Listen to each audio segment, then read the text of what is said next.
Hi friends, Maran வீரா சீரியல்லேருந்து சூப்பரான ஒரு promo வந்திருக்கு. நம்ம அதை பற்றி தான் இந்த வீடியோக்குள்ளே பார்க்க போகிறோம். வாங்க நம்ம வீடியோக்குள்ளே போகலாம். மாறனை கோர்ட்டுக்கு அழைச்சிட்டு போகிறதுக்காக ராமச்சந்திரன் சரி வாங்க நம்ம எல்லோரும் கிளம்பலாம் அப்படின்னு சொல்லும் போது பார்த்தோம்னா ராமச்சந்திரனோட கால் ஸ்லிப் ஆயிடுது. இதை பார்த்ததுமே வள்ளி அதிர்ச்சி அடைகிறாங்க. ஐயோ என்னென்னா போகும்போது இப்படி கால் தடுக்குது, கொஞ்சம் உட்காரனா தண்ணி குடிச்சிட்டு போகலாம் அப்படின்னு சொல்லவும் ராமச்சந்திரன் உட்காந்துருக்காங்க. அடுத்து பார்த்தோம்னா காவேரியோட அதாவது மாறனோட அம்மா ஃபோட்டோ கீழே விழுந்து உடஞ்சிருது. இதை பார்த்ததுமே அடுத்தது அதிர்ச்சி அடைகிறாங்க.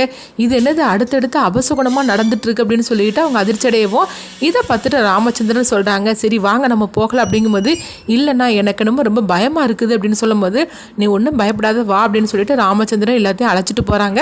ஆனாலும் ராமச்சந்திரன் தன்னுடைய மனைவியோட ஃபோட்டோவை பார்க்குறாங்க. என்ன ஆக போதோ தெரியலையே அப்படின்னு சொல்லிக்கிட்டு அவங்களும் வெளிக்காட்டிக்காமல் ஆனாலும் மனசுக்குள்ளே கொஞ்சம் பதட்டமாக தான் போகிறாங்க. அடுத்துங்க பார்த்தோம்னா வீரா நேராக காவேரியோட அந்த சமாதிக்கு வராங்க. அங்கே வந்ததுமே வீரா அவங்கள நினச்சி சாமி கும்பிட்டுட்டு இருக்கிறாங்க. அம்மா மாறனை எப்படியாவது நம்ம காப்பாற்றணும், மாறன் மேலே எந்த தப்பும் இல்லைன்னு சொல்லிக்கிட்டு எப்போ எனக்கு தெரிஞ்சிச்சோ அப்போமே மாறனை காப்பாற்றணும்னு சொல்லி நான் முடிவு பண்ணிட்டேன். நீங்களும் எனக்கு ரொம்பவே உதவி பண்ணணும். நீங்கள் இருந்தால் மாறனை எப்படி காப்பாற்றுறதுக்காக நீங்கள் என்னெல்லாம் ட்ரை பண்ணுவீங்களோ அதே மாதிரிக்கு தான் நானும் எப்படியாவது மாறனை காப்பாற்றணும்னு சொல்லிக்கிட்டு எந்தெந்த விதத்துலலாம் என்னென்ன பண்ணணுமோ எல்லாம் செய்துட்ருக்கேன். அதுக்கு நீங்கள் தான் எனக்கு உறுதுணையாக இருக்கணும் அப்படின்னு அவங்க கண்ணை மூடி சாமி கும்பிட்டுட்டு இருக்கும்போது காவேரி அந்த சமையல் விளக்கு எரிஞ்சிட்ருக்கு. அந்த விளக்கு அணைஞ்சிருது. அப்போ அவங்க வீரா கண் முழிச்சு பார்க்குறாங்க. பார்த்ததுமே அதிர்ச்சி அடைகிறாங்க. என்னம்மா இது இப்படிலாம் நடந்துக்கிட்டு இருக்குது அப்படின்னு சொல்லி அவங்க அழ ஆரம்பிச்சிருந்தாங்க. என்ன நடக்க போதே தெரியலன்னு சொல்லிட்டு அவங்க வரவும் கோர்ட்டுக்கு வந்ததுமே அவங்க மாறனை ஒரு நாள் உள்ளே வைக்கணும் அப்படின்னு சொல்லிடவும் இது எதிர்த்து லாயரும் வாதாடுறாங்க. ஆனாலும் எதுவுமே பண்ண முடியல. அதனால அவங்க மாறன் உள்ளே போயிருந்தாங்க. அங்கே பார்த்தோம்னா அன்பழகன் ஒரு 2-3 வரை செட் பண்ணி வச்சுருக்காங்க. மாறனை அவன் கதையை முடிக்கணும் அப்படின்னு சொல்லிட்டு அவங்க செட் பண்ணி வச்சுருக்கவும் அதே மாதிரிக்கு அங்கே நடந்துருது. இதனால மாறன் ரொம்பவே ஒரு கிரிட்டிக்கலான சூழ்நிலை இருக்கிறாங்க. இந்த விஷயம் அவங்க ராமச்சந்திரன் குடும்பத்தில் எல்லாருக்குமே தெரிய வரவும் இதை கேட்டுட்டு கண்மணி ரொம்பவே சந்தோஷப்பட ஆரம்பிச்சிருந்தாங்க. ஆனாலும் அது வெளிக்காட்டிக்காம அவங்க ரொம்பவே ஆமாம் மாறன் அங்கே போய் சும்மா இருக்காம ஏதாவது பிரச்சனை பண்ணியிருப்பான், அதனால தான் இந்த மாதிரிலாம் நடந்திருக்கும் அப்படிங்கவும் இதை கேட்டதுமே வள்ளி துடிச்சு போயிருந்தாங்க. இங்கே பாரு கண்மணி, இந்த மாதிரிலாம் நீ பேசாத, மாறனை பற்றி உனக்கு என்ன தெரியும் அப்படின்னு சொல்லவும் ஆமாம் மாறனை பற்றி எனக்கு எல்லாம் தான் தெரியும் அப்படின்னு சொல்லவும் அப்போ வீரா கண்மணியை வெளுத்து வாங்குறாங்க. இங்கே பாரு உனக்கு மாறனை பற்றி என்ன தெரியும், நீ பேசாமல் இருக்க மாட்டே அப்படின்னு சொல்லவும் எல்லாருமே பார்த்தோம்னா அவங்க பார்க்க ஓடுதாங்க. அப்போ மாறன் ரொம்பவே அதாவது உடம்புலாம் ரொம்ப காயத்தோடு இருக்கவும் அதை பார்த்துக்கிட்டு வள்ளி வீரா எல்லாருமே அழ ஆரம்பிச்சிருந்தாங்க. அப்போ ராமச்சந்திரனும் ஒரு ஓரமாக நின்று அழுதுகிட்டு இருக்கிறாங்க.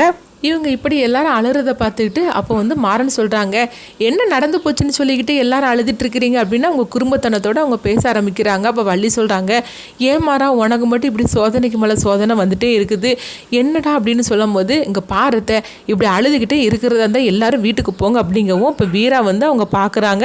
அப்போ மாறனை பார்த்ததுமே அவங்க அவங்க தலையை அப்படியே அவங்க கோதி விடுற மாதிரிக்கு இருக்கிறாங்க.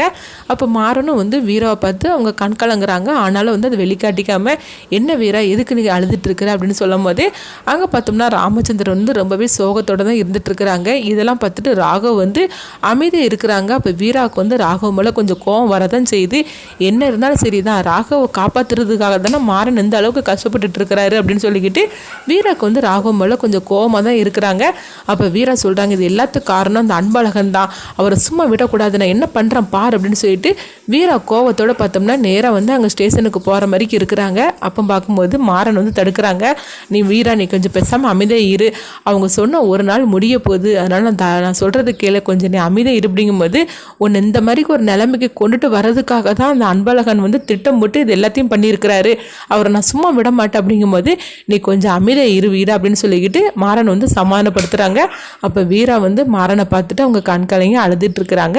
அப்போ நீ தூங்கு மாறா அப்படின்னு சொல்லிக்கிட்டு அவங்க தூங்க சொல்கிறாங்க. அப்போ மாறன் சொல்கிறாங்க, சரி நீங்கள் எல்லோரும் வீட்டுக்கு கிளம்புங்க, என்னை பார்த்தா நீ இப்படி தான் அழுதுகிட்டு இருப்பீங்க அப்படிங்கும்போது வீரா மட்டும் இல்லை நான் அவங்ககிட்ட இருந்து போக மாட்டேன், நான் அவன் பக்கத்தில் தான் இருப்பேன் அப்படின்னு சொல்லவும் உடனே வள்ளியும் சொல்கிறாங்க, ஆமாம் வீரா நீ மாறன் பக்கத்துலேயே நீ இரு அப்படின்னு சொல்லவும் உடனே வீராவும் மாறன் பக்கத்தில் உட்காந்துருக்குறாங்க. அப்போ இந்த மாதிரிக்கு அவங்க ரொம்பவே சந்தோஷப்பட்டுட்டு இருக்கிறாங்க மாறன். இதெல்லாம் பார்த்துட்டு கண்மணி ரொம்பவே சந்தோஷத்தோட நேராக அன்பழகனுக்கு ஃபோன் பண்ணுறாங்க.